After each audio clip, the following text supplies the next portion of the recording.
প্রধান অতিথির বক্তব্য রাখার জন্য অনুরোধ করছি। ধন্যবাদ টুকু। বিসমিল্লাহির রহমানির রহিম।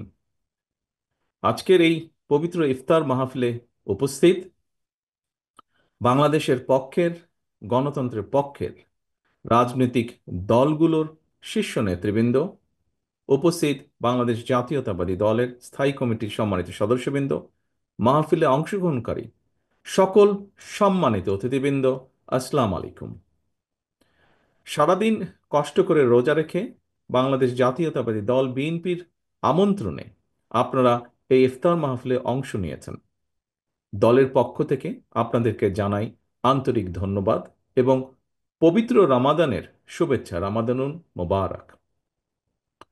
সম্মানিত অতিথিবৃন্দ, এই যে আমরা এখানে যারা আজকে একসঙ্গে ইফতারে বসেছি, আমাদের সকলের চিন্তা, আমাদের সকলের ভাবনা হয়তো একদম এক নয়। আমাদের মধ্যে ভিন্ন রাজনৈতিক চিন্তা রয়েছে, ভিন্ন দল, মত, দর্শন রয়েছে। তবে মতভিন্নতা থাকা সত্ত্বেও আমরা কিন্তু সবাই একসঙ্গে বসেছি, একসঙ্গে ইফতার করবেন আপনারা সকলে। একে অপরের সঙ্গে এরই ভিতরে আমরা সৌজন্য বিনিময় করেছি। এটাই আমাদের বাংলাদেশ। এইটি আমাদের বাংলাদেশের আবহমান কালের ধর্মীয়, সামাজিক, সাংস্কৃতিক মূল্যবোধের এক অনন্য প্রতিফলন। তবে দুঃখজনকভাবে গত দেড় দশকের ফ্যাসিবাদী শাসন শোষণে দেশের শুধুমাত্র শিক্ষা ব্যবস্থা, রাজনীতি, অর্থনীতি এই সব কিছুকেই ধ্বংস করে দেয়নি, বরং বাংলাদেশের আবহমান কালের ধর্মীয়, সামাজিক, সাংস্কৃতিক মূল্যবোধকেও ধ্বংস করে দেওয়া হয়েছে। সমাজে ছড়িয়ে দেওয়া হয়েছে ঘৃণার বিষ বাষ্প, বিনষ্ট করে দেওয়া হয়েছে সামাজিক সম্প্রীতি, ভ্রাতৃত্বের বন্ধন। সম্মানিত অতিথিবৃন্দ, একটি রাষ্ট্র এবং সমাজের জনগোষ্ঠীর মধ্যে ধর্মীয়, সামাজিক সম্প্রীতি ও মূল্যবোধ যদি বিনষ্ট করে দেওয়া যায়, তখনই সমাজ ব্যবস্থা অবক্ষয়গ্রস্ত, ভঙ্গুর, নিষ্ঠুর এবং অমানবিক হয়ে ওঠে। ভঙ্গুর রাষ্ট্র এবং সমাজ ব্যবস্থা উগ্রবাদ আর চরমপন্থা বিকাশের এক উর্বর ভূমিতে পরিণত হয়। সম্মানিত আমন্ত্রিত অতিথিবৃন্দ, সাম্প্রতিক সময়ে হঠাৎ করে অতীতের মতন দেশে পুনরায় নারী ও শিশু নির্যাতন, ধর্ষণ উদ্বেগজনক হারে বেড়েছে। দেশের অর্ধেক জনগোষ্ঠী নারী। নারীদেরকে নিরাপত্তাহীন রেখে দেশকে এগিয়ে নিয়ে যাওয়া অসম্ভব। সরকার, প্রশাসন এবং আইনশৃঙ্খলা বাহিনী নতুন রাজনৈতিক বন্দোবস্ত তৈরি কিংবা অন্য কোনো কাজে হয়তো বেশি মনোযোগী থাকার কারণে আমাদের মা, বোন, কন্যাদের নিরাপত্তা সংকটে পড়েছে কিনা, এই বিষয়টি গভীরভাবে ভাবার প্রয়োজন রয়েছে। সম্মানিত অতিথিবৃন্দ, আমরা অন্তর্বর্তীকালীন সরকারের দৃষ্টি আকর্ষণ করে বলতে চাই, ধর্মীয় উগ্রবাদীদের অপতৎপরতা এবং চরমপন্থা নিয়ন্ত্রণে ব্যর্থতার পরিচয় দিলে উগ্রবাদী জনগোষ্ঠী এবং পরাজিত ফ্যাসিবাদী অপশক্তি দেশে পুনরায় গণতন্ত্রের কবর রচনা করবে। অপরদিকে গণতান্ত্রিক বিশ্বে ইমেজ সংকটে পড়তে পারে বাংলাদেশ। দেশের অসাম্প্রদায়িক গণতান্ত্রিক চরিত্র সমুন্নত রাখতে চরমপন্থা এবং ধর্মীয় উগ্রবাদী অপশক্তিকে প্রতিহত করার পাশাপাশি গণহত্যাকারী পলাতক মাফিয়া চক্রকে যে কোনো মূল্যে বিচারের সম্মুখীন করার মাধ্যমে বাংলাদেশে গণতান্ত্রিক বিধি ব্যবস্থা শক্তিশালী করাই হবে বিএনপি সহ গণতন্ত্রের পক্ষের শক্তির আগামী দিনের রাজনৈতিক বন্দোবস্ত। সম্মানিত নেতৃবৃন্দ, গণতন্ত্র, মানবাধিকার আর জনগণের ভোটের অধিকার প্রতিষ্ঠার জন্য দীর্ঘ আন্দোলন সংগ্রামের ধারাবাহিকতায় জুলাই আগস্টে বীর জনতার রক্তক্ষয়ী অভ্যুত্থানে পলাতক মাফিয়া চক্রের পতনের পর 7 মাস পার হয়েছে। দীর্ঘ দেড় দশক মাফিয়া শাসন শোষণে বিপর্যস্ত বাংলাদেশ মেরামতের জন্য 7 মাস হয়তো খুব বেশি সময় নয়। তবে আগামী দিনগুলোতে অন্তর্বর্তীকালীন সরকারের কার্যক্রম কিংবা কর্মপরিকল্পনার রূপরেখা জনগণের সামনে আরো স্পষ্ট এবং সুনির্দিষ্ট হলে জনমনে থাকা সকল সন্দেহ সংশয়ের অবসান ঘটত। সম্মানিত উপস্থিতিবৃন্দ, শুধুমাত্র একটি জাতীয় নির্বাচন অনুষ্ঠানের জন্যই মাফিয়া সরকারের পতন ঘটেনি। একথা যেমন সত্য, তার চেয়েও আরো চরম সত্য হয়তো নির্বাচন, একটি সুষ্ঠু নিরপেক্ষ নির্বাচন না করার জন্যই কিন্তু মাফিয়া সরকারের নির্মম পতন হয়েছিল।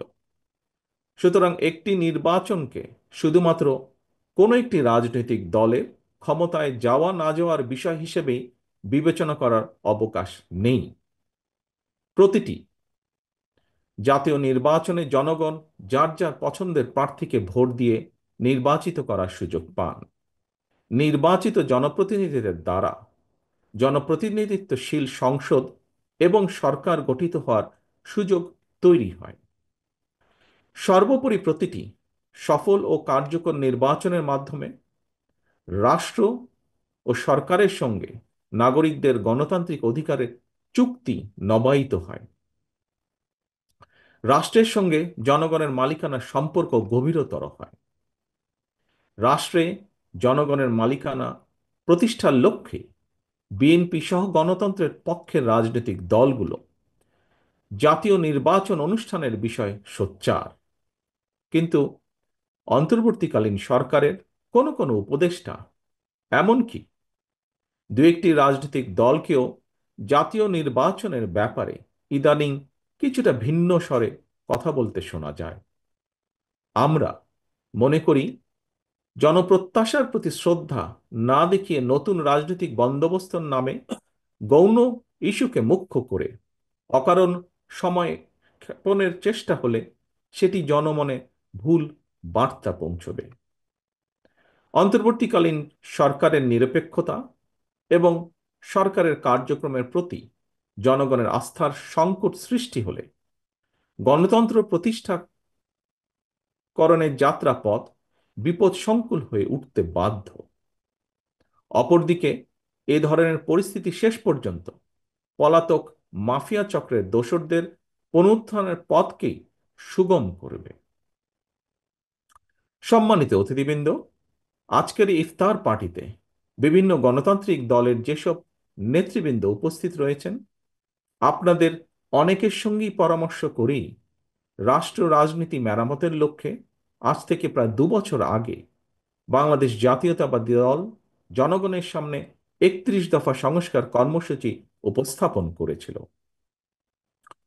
31 দফা সংস্কার কর্মসূচি নিয়ে বর্তমানে বিএনপি সারা দেশে বিভিন্ন স্তরের জনগণের সঙ্গে সংলাপ অব্যাহত রেখেছে।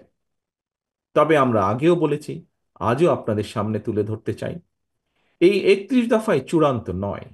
এই 31 দফাতেও প্রয়োজনীয় সংযোজন বিয়োজনের সুযোগ রয়েছে।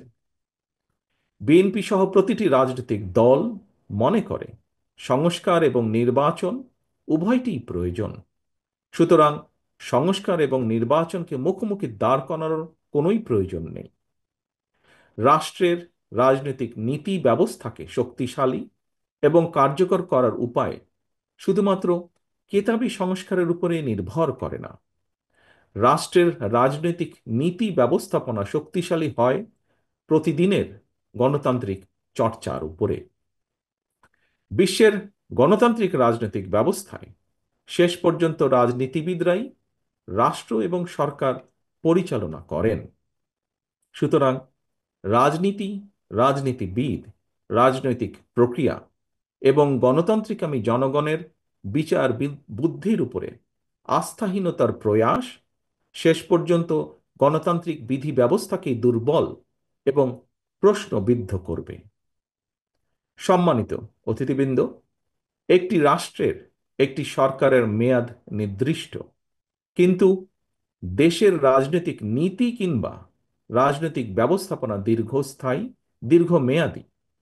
সুতরাং রাজনৈতিক প্রক্রিয়াকে শক্তিশালী এবং টেকসই কার্যকর রাখতে জনগণের রাজনৈতিক এবং অর্থনৈতিক ক্ষমতায়ন নিশ্চিত করা অত্যন্ত জরুরি। দীর্ঘ 1.5 দশক ধরে রাজনৈতিকভাবে ক্ষমতাহীন জনগণ এবার নিজেদের ভোটের অধিকার প্রয়োগের মাধ্যমে সরকার প্রতিষ্ঠা করে নিজেদের অধিকার বুঝে নিতে প্রস্তুত। সুতরাং জননিরাপত্তা নিশ্চিত এবং জনদুর্ভোগ কমানোর সকল পদক্ষেপ গ্রহণের পাশাপাশি জনগণের ভোটে জনগণের কাছে দায়বদ্ধ একটি গণতান্ত্রিক সরকার প্রতিষ্ঠার লক্ষ্যে অন্তর্বর্তীকালীন সরকার নির্বাচনী ব্যবস্থার সংস্কারকেই সর্বোচ্চ অগ্রাধিকার দেবে, এটি গণতান্ত্রিক আমি জনগণের প্রত্যাশা। সম্মানিত অতিথিবৃন্দ, ইফতারের সময় অত্যন্ত নিকটে। আমি বক্তব্য আর দীর্ঘায়িত করতে চাই না।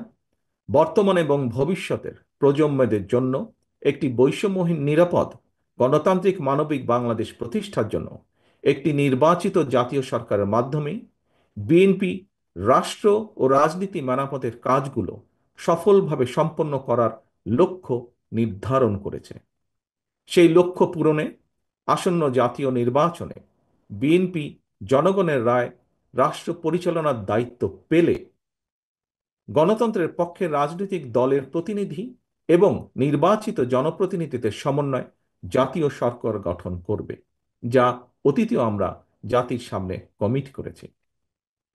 গণতান্ত্রিক আমি রাজনৈতিক দলগুলোর সর্বস্তরের নেতাকর্মী সমর্থকদের প্রতি আহ্বান, গণতান্ত্রিক আমি জনগণের প্রতি আহ্বান, বীর জনতার গণ অভ্যুত্থানে হাজারো শহীদের রক্তে রঞ্জিত রাজপথে গড়ে ওঠা জাতীয় ঐক্য বিরোধী ষড়যন্ত্র অব্যাহত রয়েছে এখনো। আমরা যদি সকলে ঐক্যবদ্ধ থাকি, স্বাধীনতা প্রিয় গণতান্ত্রিক আমি জনগণ ঐক্যবদ্ধ থাকলে কোনো ষড়যন্ত্রই কোনো কাজে আসবে না ইনশাল্লাহ। সবশেষে আমি বাংলাদেশের গণতন্ত্র প্রতিষ্ঠা এবং মাফিয়া পতনের আন্দোলনে সকল শহীদ এবং আহতদের জন্য এই পবিত্র ইফতার মাহফিলে আল্লাহর রহমত কামনা করছি। পরিশেষে আজকে কষ্ট করে এখানে উপস্থিত হওয়ার জন্য আপনাদের সকলকে আবারও আন্তরিকভাবে ধন্যবাদ এবং শুভেচ্ছা জানাচ্ছি। সকলে ইনশাল্লাহ সুস্থ থাকবেন, সকলে ইনশাল্লাহ নিরাপদ থাকবেন। আল্লাহ হাফেজ। বাংলাদেশ জিন্দাবাদ। বাংলাদেশ জাতীয়তাবাদী দল জিন্দাবাদ। ধন্যবাদ মাননীয় প্রধান অতিথি। এ পর্যায়ে দোয়া পরিচালনা করবেন। আপনারা জানেন আমাদের প্রিয় নেত্রী দেশনেত্রী বেগম খালেদা জিয়া অসুস্থ অবস্থায় রয়েছে, তার জন্য দোয়া করবেন এবং সকল শহীদের, যারা ফ্যাসিবাদ বিরোধী আন্দোলনে শহীদ হয়েছেন, তাদের জন্য দোয়া করবেন। এই পর্যায়ে দোয়া পরিচালনার আহ্বান জানাচ্ছি বাংলাদেশ খেলাফত মজলিসের আমির, বিশিষ্ট ইসলামী চিন্তাবিদ মাওলানা মোহাম্মদ মামুনুল হককে দোয়া পরিচালনার আহ্বান জানাচ্ছি। সুবহানাল্লাহ ওয়া বিহামদিহি সুবহানাল্লাহিল আযীম। আল্লাহুম্মা সাল্লি আলা মুহাম্মাদিন ওয়া আলা আলি মুহাম্মাদিন কামা সাল্লাইতা আলা ইব্রাহিম ওয়া আলা আলি ইব্রাহিম ইন্নাকা হামিদুম মাজিদ। রব্বানা তাকাব্বাল মিন্না ইন্নাকা আনতাস সামিউল আলিম। ইলাহুল আলামিন, আমরা রোজা রেখে ইফতারকে সামনে নিয়ে আপনার হুকুমের অপেক্ষায় রয়েছি। আল্লাহ, আপনি আমাদের রোজাকে কবুল করেন। উপস্থিত আমরা যারা রয়েছি, আমাদের সকলের অতীতের গুনাহ খাতা মাফ করে দিন। আল্লাহ, আমাদের উপর এবং আমাদের জাতির উপর, আমাদের দেশের উপর আপনি খাস রহমত নাজিল করুন। ইলাহুল আলামিন, রব্বুল আলামিন, বাংলাদেশকে সকল ষড়যন্ত্রের হাত থেকে আপনি রক্ষা করুন। বাংলাদেশ বিরোধী সকল ষড়যন্ত্র এবং চক্রান্তকে আপনি নস্যাৎ করে দিন। এ জাতি সম্মিলিতভাবে যেন আমরা দেশ এবং জাতিকে আমরা সকলে এক ঐক্যবদ্ধভাবে সামনের দিকে এগিয়ে নিতে পারি, সেই তৌফিক আমাদের সকলকে দান করুন। রব্বানা তাকাব্বাল মিন্না ইন্নাকা আনতাস সামিউল আলিম ওয়া তুব আলাইনা ইয়া মাওলানা ইন্নাকা আনতাত তাওয়াবুর রহিম। সুবহানা রাব্বিকা রাব্বিল ইজ্জাতি আম্মা ইয়াসিফুন ওয়া সালামুন আলাল মুরসালিন।